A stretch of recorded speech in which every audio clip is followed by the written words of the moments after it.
नमस्कार. मी दिलीप ठकार, महाराष्ट्र जीवन प्राधिकरणाचा निवृत्त अभियंता.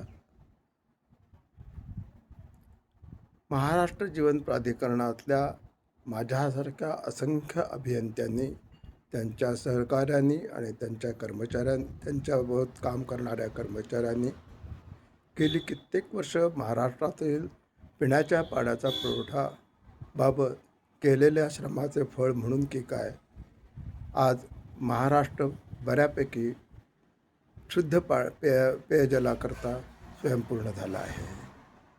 याकरता अभियंत्यांनी केलेले प्रयत्न, त्यांनी केलेला घरादाराच्या समस्यांचा त्याग आणि जीवाची पर्वा न करता केलेले श्रम हे नक्कीच कारणीभूत आहेत.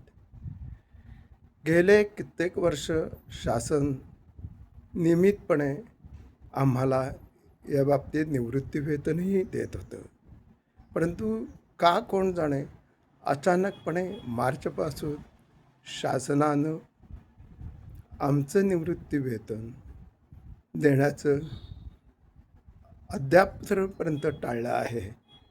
ह्याचे कारणही काही कळत नाही.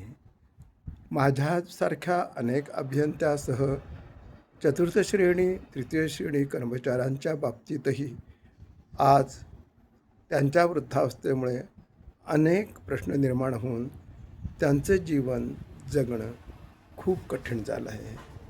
त्यामुळे माझी शासनास, महाराष्ट्र शासनास व केंद्र शासनात नम्र विनंती आहे की आम्हा सर्वांचे मार्चपासूनचे निवृत्तीवेतन आम्हाला देऊन आमच्या या कठीण जीवनात आपण सहकार्य केले तर आम्ही सर्वजण आपले ऋणी राहू.